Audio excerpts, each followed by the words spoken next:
Hi again, everyone. I'm Ollie Matthews. This is the Narcissistic Resistance, and this resistance video is sponsored by contribution from Christine, and this is Christine from the Liar Mother videos.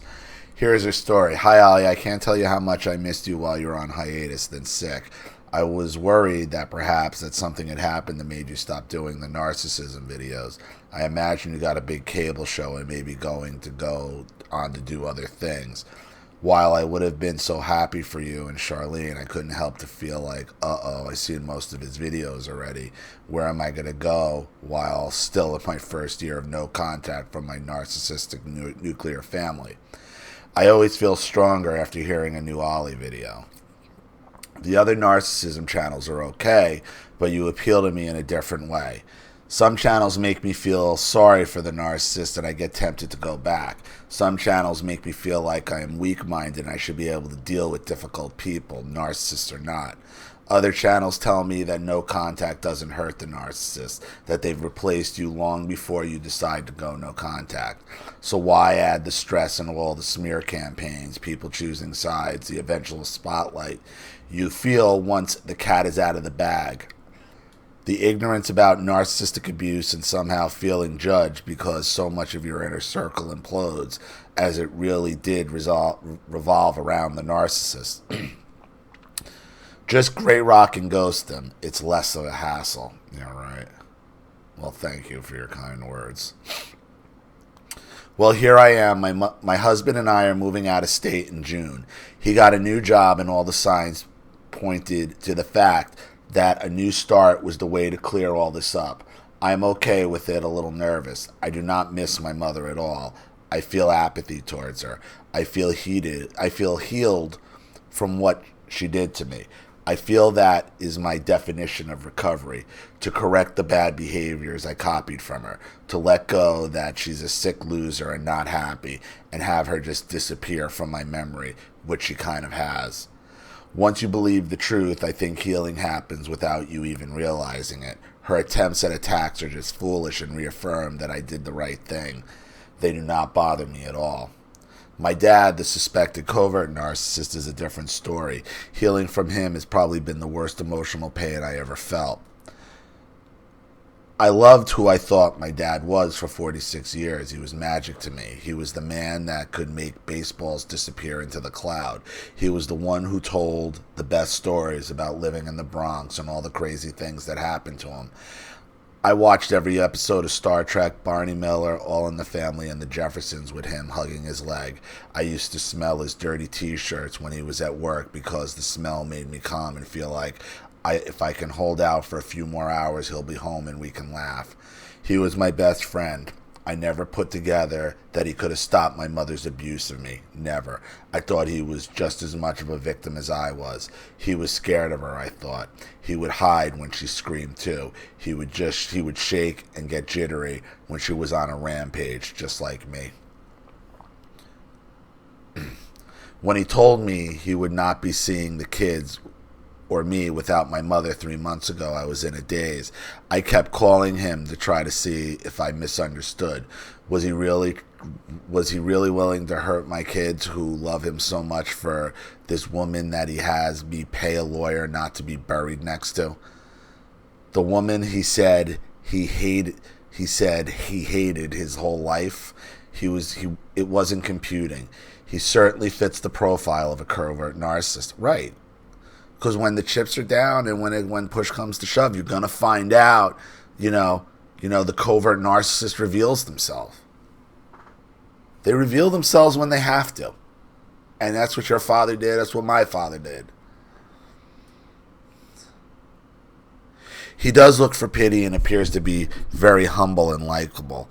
Always willing to help anyone, whatever it is. He can be stubborn when it comes to some things he wants, like the model trains, but other things he gives up. Like when he had a gorgeous saltwater tank for 3 years, that was his pride and joy. My mother dumped bleach in it and killed everything. He knew she did it. The smell was undeniable, and yet said nothing. He just dismantled it and never mentioned it again. He loved those fish, but he just blankly stared ahead, defeated. Everyone who knows my dad says he's an abused man, no different from an abused woman or an abused dog. Sometimes at the shelter you can leave the cage open and the dog won't even leave. Is that Stockholm Syndrome, as some have mentioned, for a dog? It depends on, you don't know. I mean, it depends if it was a normal, healthy dog to begin with. Stockholm Syndrome is when you take somebody who's normal and healthy as an adult and you break them so quickly and basically brainwash them. That's Stockholm Syndrome. They are 79 and my mom is 74. My mother made a big production of telling everyone she was not having sex anymore after 60 because she had enough to last a lifetime. So it's not sex that keeps him together. What is he staying with her for? For the pity? Because he gets to be observed as a victim like my father. Okay? For the same reason my father stayed with my mother, because he could hide behind her crazy. He could hide behind her crazy, not have to divorce her, not have to put up with her, not have to put up with all that bullshit. And everybody pities him. And everybody pities him to the point that when she dies, everybody's, oh, I'm so sorry. But in their back of their mind, they're like, oh, he's lucky. He's lucky she's dead. Because nobody who wanted to be around. Anybody who knew my mother knew the chaos around her. And anybody who now knows she's dead, in the back of their mind, they might not say it outwardly, but they're all thinking it.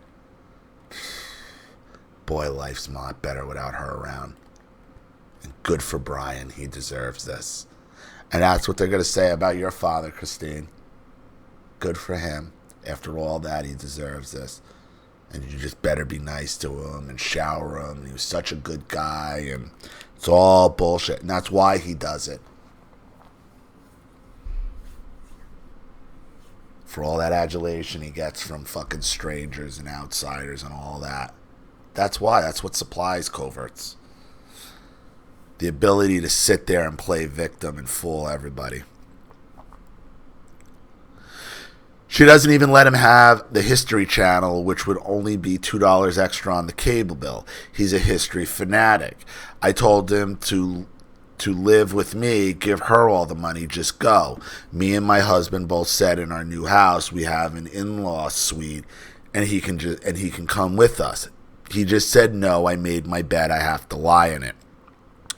She's my wife and it's not right to go against her. Makes no sense to me. Because it's easier for him up there. Because he knows there's no way he'd be able to move without her following, and you don't want him there. If he agrees to move there, I guarantee you it's with the plan of having your mother there within 2 months. You don't want him there. He never protected you, Christine. Why are you trying to protect him? Never protected you. Why are you trying to protect him?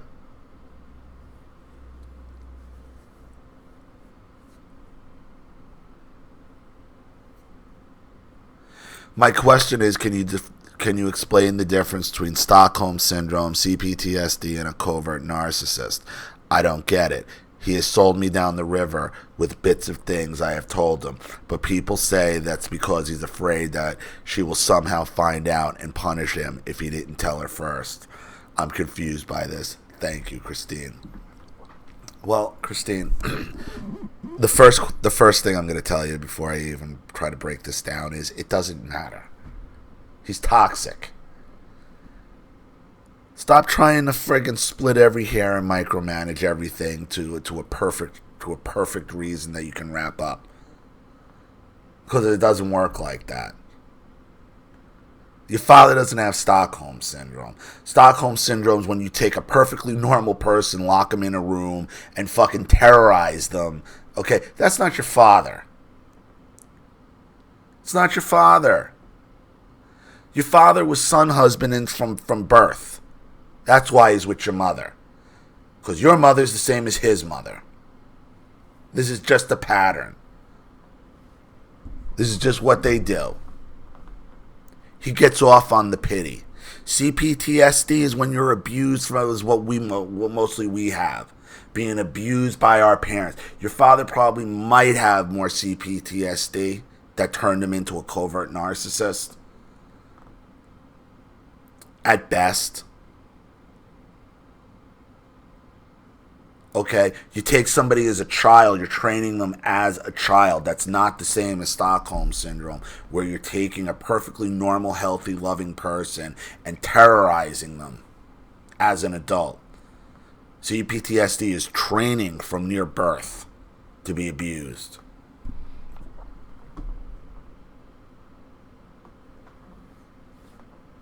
Don't get caught up in the definitions, Christine. It's all toxic. And you're going to overthink yourself. And if he wants to show up there, bad idea. You move in, start your new life alone. You have a family. You don't need to carry the narcissistic baggage with you. Leave it. Leave it. Okay? So, thank you for all your kind words and all your support, Christine.